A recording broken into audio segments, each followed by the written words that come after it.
Hello student, as we had a brief lecture on this topic surface finish in previous lecture.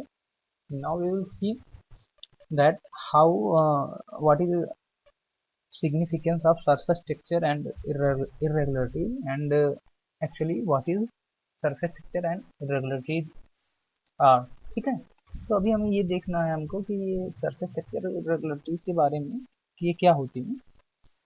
तो देखिए क्या होता है कि आपको पता है सरफेस टेक्सचर और इरेगुलरिटीज एक तरीके से अगर आप कहें तो जो सरफेस की हमारी बनावट होती है, जैसे क्या होता है कुछ सरफेस जो होती हैं वो खुरदरी होती हैं थोड़ी थोड़ी, ठीक है, थोड़ी थोड़ी दूर पे उन पे उभार होते हैं, गड्ढे होते हैं।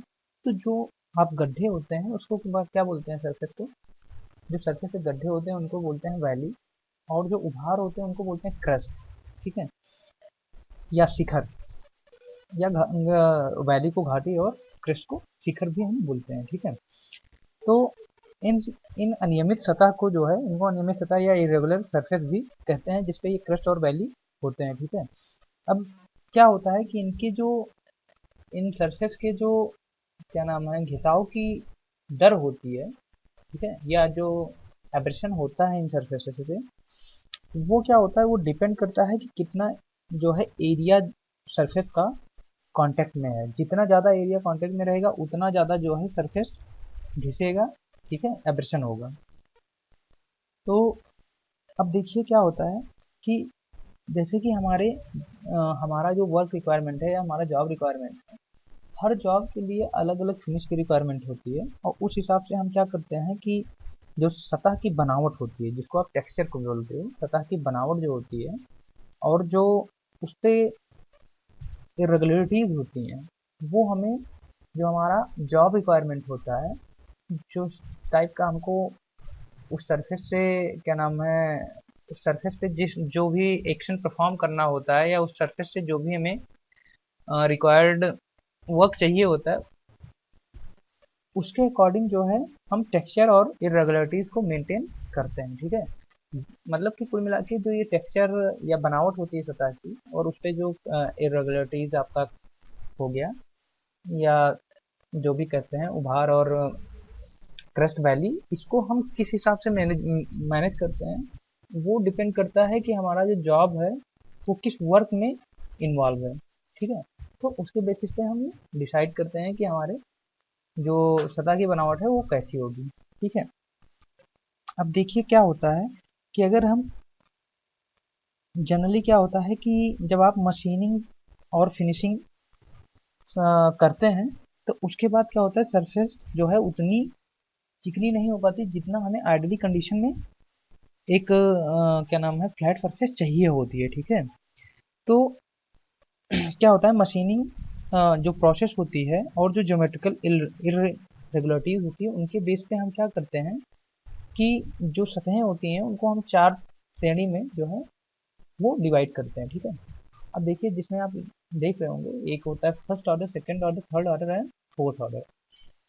तो अब देखते हैं फर्स्ट ऑर्डर मशीनिंग क्या होती है, सतह क्या होती हैं। इसमें क्या होता है कि जो भी आप मशीनिंग आपका टूल्स है, ठीक है, या जो शेयरिंग मेटल है, या जो आपका शेयरिंग पाथ है, स्ट्रेट वे ऑफ स्ट्रेट जो स्ट्रेटनेस है उस पाथ की, ठीक है, इसमें से किसी की भी अगर कमी होती है तो जो फिनिशिंग है वो हमारे सरफेस पर रिक्वायर्ड फिनिशिंग हम गेन नहीं कर पाते हैं, कुछ ना कुछ इरेगुलरिटीज रह जाती हैं। तो इसकी वजह से क्या होता है कि जो सरफेस को क्या नाम है सरफेस में जो वेट और क्या नाम है क्वालिटीज हमें रिक्वायर्ड होती हैं वेट को बेयर करने की क्वालिटी या अदर क्वालिटीज, तो इन इरेगुलरिटीज की वजह से वो हमको गेन नहीं हो पाती हैं। तो इन इरेगुलरिटीज जो इनके वजह से, ठीक है, शेयरिंग मतलब टूल्स की वजह शेयरिंग टूल्स की वजह से और स्ट्रेट ना होने की वजह से, दैट मीन्स कि आप कोई मशीनिंग या कोई भी आप एक्शन परफॉर्म कर रहे हैं और हमको जस्ट स्ट्रेट पाथ पे ना परफॉर्म करके, ठीक है, कर्व शेप पे या किसी अदर शेप पे परफॉर्म करना है, तो कुछ जो होगा कहीं कहीं सरफेसेस जो है वो उतने अच्छे से फिनिश नहीं आता है। तो ये सब जो इरेगुलरिटीज होती हैं इसको हम फर्स्ट ऑर्डर में रखते हैं, ठीक है। अब अगर हम सेकेंड ऑर्डर इरेगुलरिटीज की बात करें तो देखिए क्या होता है, जब आप मशीनिंग प्रोसेस करते हैं तो उसमें क्या होता है कि आपका वाइब्रेशन होता है, ठीक है। तो उसके वजह से क्या होता है कि जो आपके टूल्स होते हैं वो चैटर करते हैं, चटपटाहट की आवाज़ आती है। अब वैसे भी आपने देखा होगा मशीनिंग प्रोसेस में काफ़ी ज़्यादा आवाज़ आती है, जो कि वो रिड्यूसिबल आवाज़ होती है। रिड्यूस्ड करने के बाद सारी क्या नाम है दिक्कतों को दूर करने के बाद उतनी आवाज़ जो है वो आती है, ठीक है। तो जो ये चैटर वगैरह क्रिएट होते हैं तो इससे क्या होता है कि सरफेस पे जो हमारी जॉब की सरफेस होती है उस पर कुछ जो है इरेगुलरिटीज और निशान बन जाते हैं, ठीक है। तो ऐसी जो अनियमितताएं हैं वो हमारी सेकेंड ग्रेड, ठीक है, इरेगुलरिटीज में, सरफेस इरेगुलरिटीज में सेकेंड ग्रेड में आती हैं, ठीक है। अब हम थर्ड ग्रेड की बात करते हैं। थर्ड ग्रेड में क्या होता है कि आप देख रहे होंगे कि कभी कभी धातु के जो है कुछ टुकड़े या चिप जो है वो टूट जाती है सरफेस से, ठीक है। वो एक तरीके से फिनिश होके फिनिश वे में नहीं निकलती है, टूट के निकलती है, जिससे क्या होता है कि सरफेस पे जो है आप जैसे आप इन जैसे कि देखिए क्या होता है, इरेगुलरिटीज ऐसा नहीं है कि आप हर मतलब कि इरेगुलरिटी के लिए आप सरफेस मतलब कि आप माइक्रोस्कोपिक लेवल लेवल पे ही देखें। आप सिंपल ऑब्जर्वेशन से और सरफेस को टच करके भी इरेगुलरिटी जो है वो पता कर सकते हैं। जो एक्सपर्ट होते हैं वो पता कर लेते हैं, ठीक है। तो क्या होता है, जैसे जो जो क्या नाम है मशीनिंग आप कर रहे हैं तो जो भी चिप जो है वो टूट जाती हैं, ठीक है, या क्या नाम है क्लियर फिनिशिंग नहीं देके जाती हैं। तो ये सब जो इरेगुलरिटीज होती हैं ये थर्ड ऑर्डर इरेगुलरिटी होती हैं, ठीक है। इनको हम तीसरे ऑर्डर की इरेगुलरिटी में कंसीडर करते हैं।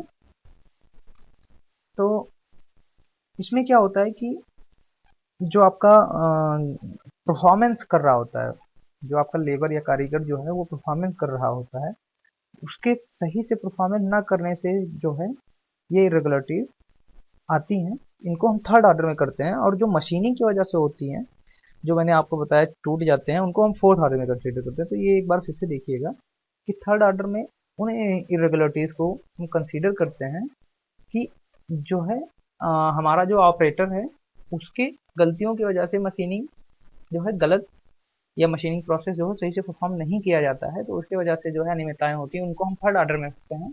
और जैसे कि कोई चिप वगैरह है जो वो सरफेस पे अलग होने पे क्या होता है ये टूट जाते हैं, तो उससे क्या होता है कि वो जो क्लियर फिनिशिंग होती है वो नहीं आ पाती है, तो इसको हम फोर्थ ऑर्डर में रखते हैं। तो इस तरीके से ये अलग अलग बेसिस पे चार तरीके की जो है ऑर्डर बनाए गए हैं सरफेस के। देखिए इसी क्या होता है कि जो सरफेस की रफनेस है उसको दर्शाने के लिए दो श्रेणियाँ, ठीक है, इरेगुलरिटीज के बेस पे दो श्रेणियाँ और बनाई गई हैं, ठीक है। एक होता है प्राइमरी टेक्सचर बनावट के आधार पे, ठीक है। एक होता है प्राइमरी टेक्सचर या प्राथमिक बनावट, और दूसरी सेकेंडरी टेक्सचर या सेकेंडरी बनावट। तो प्राथमिक में जो आपका आता है जैसे कि वियर एंड टियर हो गया, फ्रिक्शन हो गया, या कोरोजन आदि की वजह से जो सरफेस पे आपकी इरेगुलरिटीज आती हैं उनको प्राइमरी टेक्सचर में रखते हैं। इनको हम क्या माइक्रो ज्योमेट्रिकल एरर भी बोला जाता है प्राइमरी टेक्सचर्स को, ठीक है।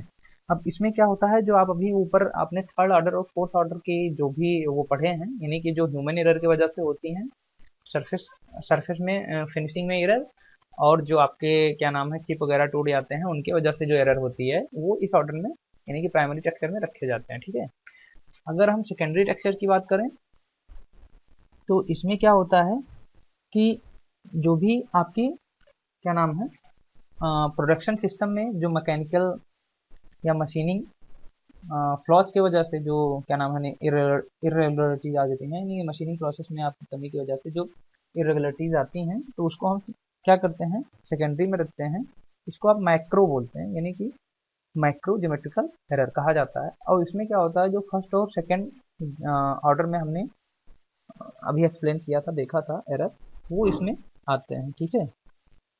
इन अब देखिए क्या होता है, इन जो इसमें जो सेकेंडरी टेक्सचर में जो एरर आते हैं उनको हम वेवीनेस भी कहते हैं, तरंगशीलता भी इनको कहा जाता है, ठीक है। तो इसके अलावा हम देखेंगे तो अगर हम कंसीडर करें तो इसमें क्या होता है, एक सेकेंड आगे हम देखें तो पैरामीटर ऑफ सरफेस रफनेस, यानी कि सरफेस रफनेस को किन किन पैरामीटर के थ्रू जो है वो मेजर किया जाता है, वो हमारा नेक्स्ट टॉपिक होगा। अब यहाँ पे देखते हैं क्या क्या पैरामीटर है जिनसे हम सरफेस रफनेस को जो है वो देखते हैं। मैंने जैसे आपको बताया कि जो हमारा ये जो होता है, ये देखिए ऊपर वाला पोर्शन, इसको क्या बोलते हैं, इसको क्रेस्ट बोलते हैं या शिखर, और जो नीचे वाला पोर्शन होता है उसको हम वैली बोलते हैं। ठीक है, ये तो हो गया। अब देखिए इसमें 4 इमेज आपको दिख रही हैं। ठीक है, एक ही सरफेस है इसकी, एक ही किसी मेटल की एक सरफेस है। अब देखिए ये जो आपको पहली इमेज दिख रही है, थोड़ा सा जूम करता हूँ, ये जो आपको पहली इमेज दिख रही है इसमें क्या है, आपको टोटल इमेज जो है वो फ्लैट दिख रही है, चौरस जिसको हिंदी में बोलते हैं। ठीक है, फ्लैट है ना। यहाँ पे क्या है, अगर हम देखेंगे तो ये हमको फ्लैट इमेज है। अब हमने क्या किया यहाँ पे, अगर हम दूसरी इमेज की बात करते हैं, इसमें क्या होता है कि मान लीजिए सतह से 0.0025 सेंटीमीटर का, ठीक है, गहराई की एक हमको तरंग दिखाई दे रही है। ठीक है, इसमें क्या होगा, जो सतह होगी, और इसको हम फ्लैट सरफेस या चिकनी सतह भी बोल सकते हैं। ठीक है, ये डिग्री ऑफ फ्लैटनेस जो है इसके रिस्पेक्ट में इसमें अधिक होगी। ठीक है, अब देखेंगे कि यहाँ से यहाँ तक जो है आपका वेवलेंथ है ना, ये आपका वेवलेंथ है। हम अब आगे अगर मूव करें, ठीक है, हम तीसरे और चौथे केस को देखें तो यहाँ पे देख रहे होंगे, यहाँ पे जो डेप्थ है वो 0.00025 ही है, सेंटीमीटर ही है। ठीक है, लेकिन हम क्या कर रहे हैं कि धीरे धीरे अब जो वेवलेंथ है उसको हमने कम कर दिया। अब देखिए पहले यहाँ से यहाँ तक लेके एक ही वेव आपको दिखाई दे रही थी। ठीक है, अभी यहाँ पे 2 वेव हो गई, एक यहाँ से यहाँ तक की हो गई और एक यहाँ से यहाँ तक की हो गई, यानी कि हमने वेवलेंथ को रिड्यूस किया।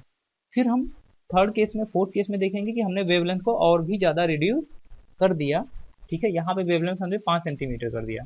ठीक है, यहाँ पे 15 सेंटीमीटर था, तो हमने वेवलेंथ को और भी कम कर दिया। तो ऐसे जब हम वेवलेंथ को 0.75 सेंटीमीटर करेंगे तो यहाँ पे देख पाएंगे अब फ्रीक्वेंसी जो है वो हमारी, जैसे जैसे हम वेवलेंथ को कम कर रहे हैं तो फ्रीक्वेंसी जो है वो बढ़ती जा रही है। ठीक है, सरफेस में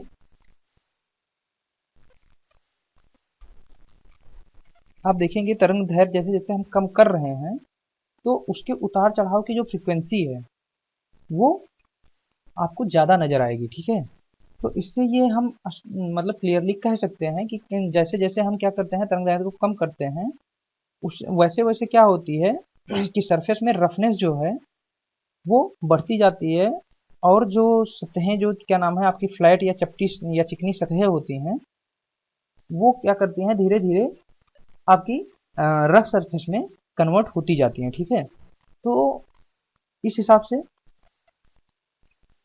जैसे जैसे हम क्या करेंगे, वेवलेंथ को आपकी यहाँ से देखिए, जैसे जैसे हमने नीचे की तरफ जैसे जैसे हमने वेवलेंथ को घटाया, ठीक है, वैसे वैसे जो सतह है वो